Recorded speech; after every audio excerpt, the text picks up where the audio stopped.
Before Christmas, I had intended to do this video as a look ahead to our next 4 fixtures that are really winnable games on paper and not necessarily define the season, but what it could do is catapult us up the table really quickly. We'll gain a lot of places, get away from the relegation zone, and hopefully give us a much needed injection of confidence so that when the tougher fixtures rock up, we can maybe steal some points here and there, stay away from relegation, and prioritise winning Europa Conference League. And I do think that is a priority at West Ham. But when that comes round in March, you can't possibly prioritise it if we are where we are today, which is a point outside the relegation zone. They can't and they would.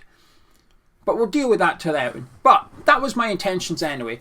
But there's no way I could sit here and say stuff like that. Are the games important? Yes. Are they winnable? Well, they should be. Do I think we'll win them? No. It would be fake for me to sit here and say, oh, everything's good, guys. We're going to beat Brentford. Then we're going to go to Leeds and get something. Then we've got Everton and Wolves round the corner. We'll be all right. We'll pick up 6, 7, 8 points. We'll be fine. It would be fake for me to sit here because I don't believe it for 1 second. I hope we go and do it. Bloody hell, we need to go and do it. But I just can't do it. Today's theme for this video is accepting and agreeing are 2 different things. That is today's theme. Remember that as we go. I will remind you. But that is today's theme.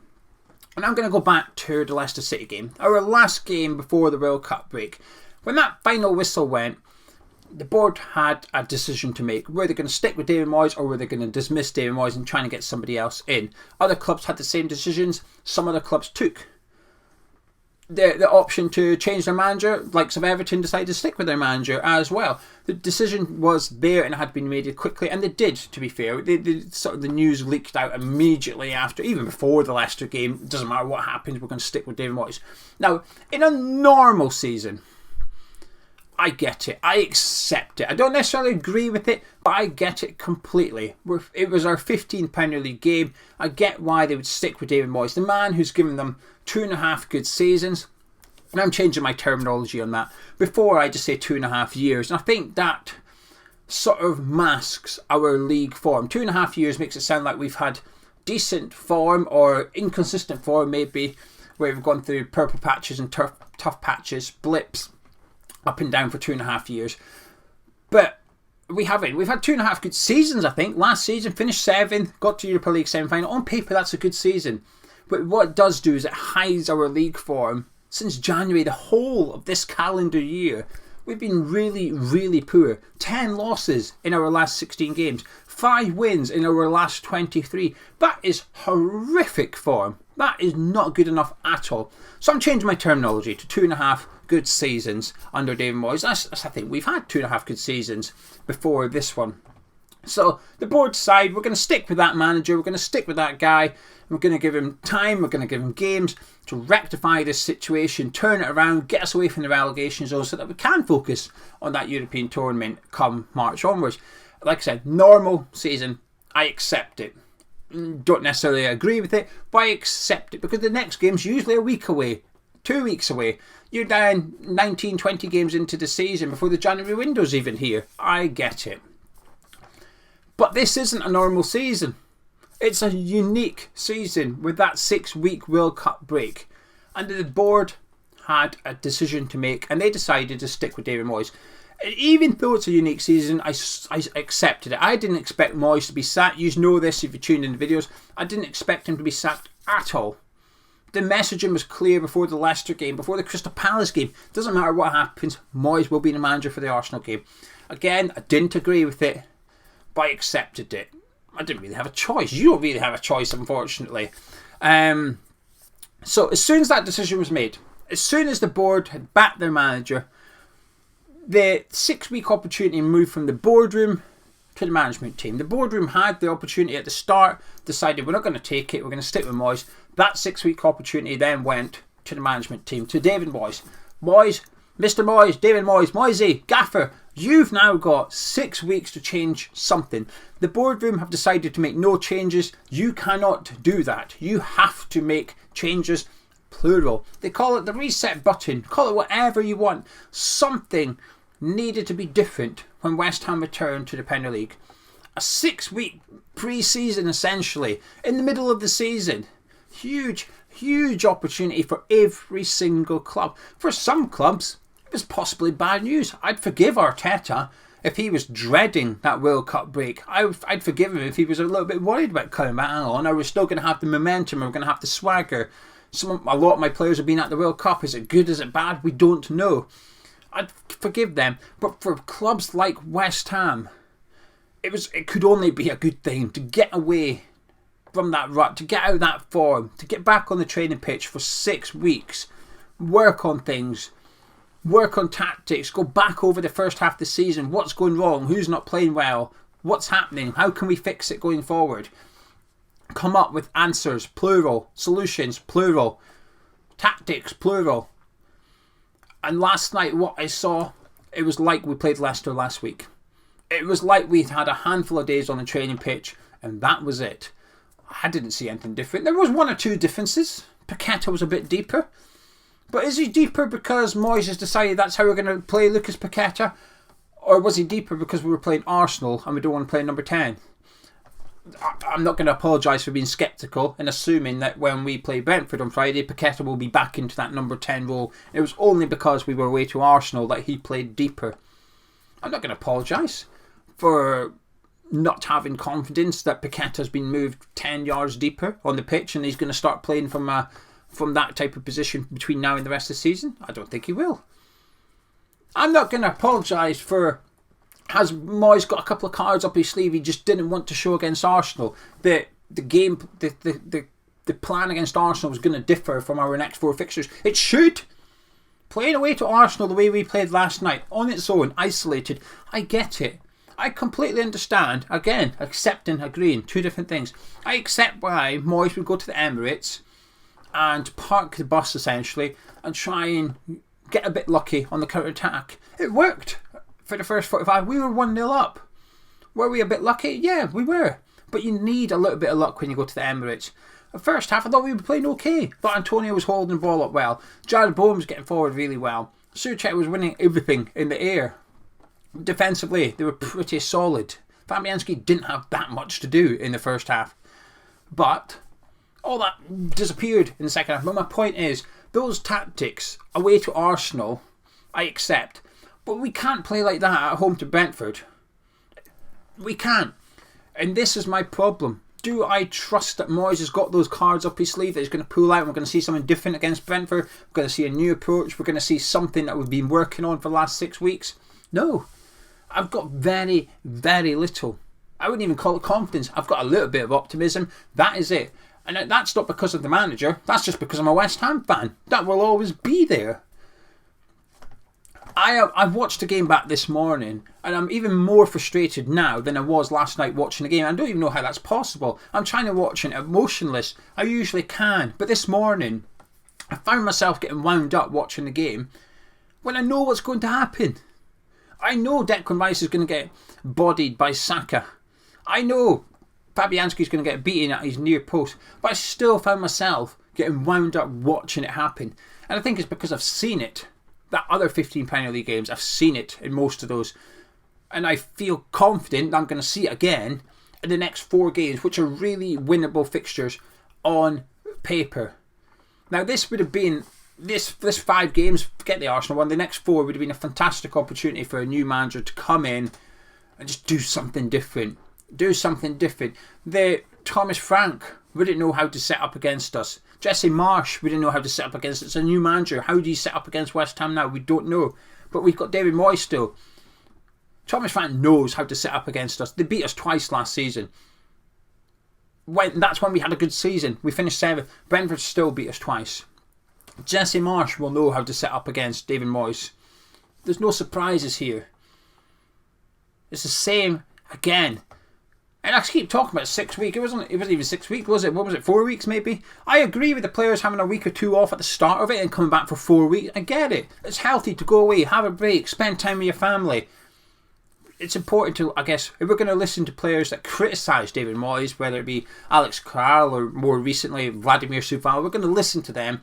Then I think on the flip side, you've got to listen to players that perhaps talk about needing a break. You know, when they were speaking about being away for European football, a lot away from their families, a lot last season because we did well in the competition. This season, they've been away a lot again because of the Conference League, because of midweek fixtures, cramming those schedules in because of the World Cup. I get why a couple of weeks with their family could be hugely beneficial. But then I was surprised and disappointed when David Moyes told us he was off on holiday to Florida. And I don't know. I know a lot of people say, "Hang on, it's you can't have it for just the players, but not the manager." But actually, I feel like I can, because if we were 8th in the league, do you know something? Go on, Moyes. You go to Florida with your missus and enjoy it. But we're not. We're 1 point outside the relegation zone. When we got told he was going to Qatar for the World Cup, I was okay with that. I thought this could be beneficial. He's going to go have a look at Paqueta. He's going to have a look at Kerr. Doesn't necessarily need to look at Declan Rice, but he might get a reminder of how good Declan Rice can be as a defensive midfielder. What his role used to be at West Ham. Perhaps he was sitting there thinking, do you know what? Maybe this is what I'll do at West Ham. I'll play with Declan Rice back in his old role and get Souček further up the pitch. Get Paqueta next to him. Get him further up the pitch as well. Him going to Qatar in the World Cup was different because I consider that to be work. Perhaps he was looking at a couple of players that were targeting the January transfer window, whatever. I consider that to be work. And then when the players come back from the World Cup and you're looking at other teams, you're looking at Arsenal. When I did my opposition prediction for Patreon before the Arsenal game, I had a look at their recent friendlies leading up to the West Ham game. And they're just littered with World Cup players. Ramsdale's in goal. Xhaka's playing, Partey's playing. Players that were at the World Cup were playing for Arsenal in the friendlies. Where were our World Cup players? Where was Thilo Kehrer? Germany went out in the group stages. It's not even like he made it to the semi-final. And I just thought, what's going on here? I feel like I'm desperate, that I'm worried about relegation. I feel like a lot of you subscribers are worried about relegation. And when Moyes talks about European football, and I actually gave him the benefit of the doubt, I thought, well, I'd be a bit disappointed, really, if he came out saying we're in a relegation zone. But actions can speak differently. His actions could be everybody back in training ASAP. World Cup players, you're back. As soon as you're out, you're back into the training ground. We need you. We need to get ready. Do something that says we're in a relegation battle, but you don't necessarily have to say it. Last night, Declan Rice, after the game, now we're not in a relegation battle, it's a blip. A blip? Sorry, but 12 months ain't a blip. 5 games is a blip. Not 5 wins in 23. That's not a blip. It's not even form. That's not form. That's longer. Form is 5, 6, 7 games. That's it. That is form. Anything over that, anything longer than that, that's just concrete evidence. That is your level to some extent. Do I think we've got a better team than where we are in the league? Yes, I do. I think we've got a good set of players at this club. But are they playing to their potential? No. Are the tactics getting the best out of the players? No. It is not. Antonio had a good game last night, I felt. I thought Antonio played quite well. If Scamacca was fit, Scamacca would have started last night. Scamacca wouldn't be able to do what Antonio did last night, or he won't do what he did, which is hold it up, run the channels, just work tirelessly. And this is my problem. We would have played Scamacca up front in a counter-attacking team that doesn't suit Scamacca. Antonio was the right player for that job, and I think it was quite fortunate to some extent that Scamacca was out. But my worry is we're going to play like that against Brentford, and if Scamacca's fit, he'll probably go straight back in, and we're going to see him struggle. We're going to see him isolated. We're going to see him lose interest very, very quickly. Then I heard Moyes' comments after the game. He called out one player, Said Benrahma. Now, I don't think Benrahma had a good game. I think he was okay at best, Said Benrahma. I think there was too many errors. One occasion, Paqueta gave him the ball, went down the left, and he shot with his left foot. It was a stupid shot to take on. There was better options. He's doing skills inside our 18-yarder. The pass to Declan Rice was undercooked. It was. But what Moyes didn't mention was that Benrahma, it was good defensive work by Benrahma to win the ball back in the first place. Called out Benrahma. That was it. Well, but he poor pass to Declan Rice, then Declan Rice gets caught out. Well, hang on. Declan Rice had an opportunity to get back and stop Odegaard from shooting. He's there in front of Odegaard when he shoots, but he's about 5 yards away from him. Why are you not calling out Declan Rice? Why are you not calling out Lucas Fabianski for that goal? And I just thought it's the same thing again. We're even the same player getting pulled out by our manager. 6 weeks has gone by, and it feels like it's been 6 days. Anyway, The worst thing is, Gonzo said, oh, when we're doing the play ratings, I said, oh, can we do it this time? Because I'm going to do my video now, so I'll be quite calm. I don't want to get worked up. I feel myself getting worked up. But the next 4 games still, just briefly, the next 4 games are massive. Brentford at home, Leeds away, Wolves away, Everton at home. Now, I know we've got an FA Cup game in there. I've written it off already. But those 4 league games are huge. A manager won't be sacked off the back of losing away to the league leaders in the Premier League, away to Arsenal. 70 games now for David Moyes, away to the Sky Sports top 6 or whatever, well, top 4. 70 games now he's failed to win. That includes the 2.5 seasons that was good. We finished 6th, we finished 7th. We didn't win at the Emirates. We didn't win at Old Trafford or Anfield in that time. So to not lose this one, like I said, isolated, it's not the biggest deal in the world, but it's collectively, like that 70 game record, that 23 game record, that 16 game record. This is where it's starting to add up now and get a little bit worrying. But the next 4, we need, like I said, Moyes wouldn't get sacked off the back of losing to the league leaders. But what he could do is get sacked if he doesn't pick up points. And I mean, I'm not talking 2. I'm talking, what do we need? 7, 8, 9 points maybe in the next 4 games?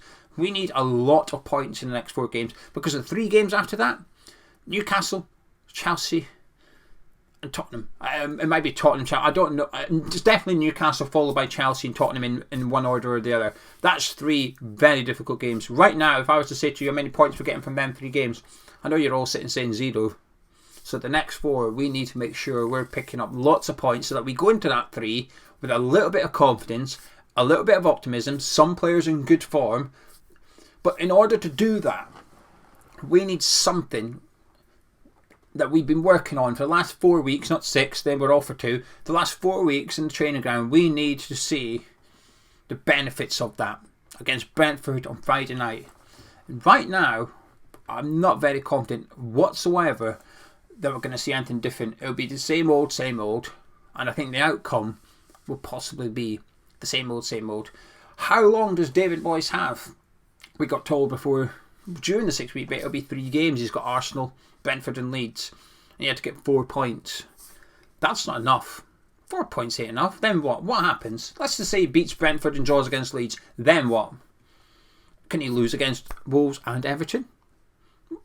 No, that's unacceptable as far as I'm concerned. He needs to be targeting a minimum of 7 in the next 4. Minimum. Possibly, even that might not be enough because of the situation that we're in at the minute. Saying that, we get 2 wins over our next 3 games. That'll give us 20 points at the halfway mark. Usually that's enough to keep you up. But the fact is, yesterday, match day 16 in the Premier League, I am watching Southampton getting beat thinking, thank God, because they're worse than us. They're possibly the favourites for the drop at the minute. 16 games in Premier League, I'm already looking at results of other teams thinking, I hope they do poor, I hope they get beat. And now, when there's a team in the top 7 of the Premier League playing a team outside the top 7, I'm now wanting that team to win. Tonight, we need Man United to win against Nottingham Forest. It shouldn't be that way, but that's where it's got to me already. Anyway, sorry for ranting. I'm going to disappear now. If you somehow enjoyed this video, please drop a like on it. If you're new to Hammer's Chat, subscribe. Myself and Gonzo will be back tomorrow night with the Brentford preview. That should be fun, shouldn't it? We'll catch you then.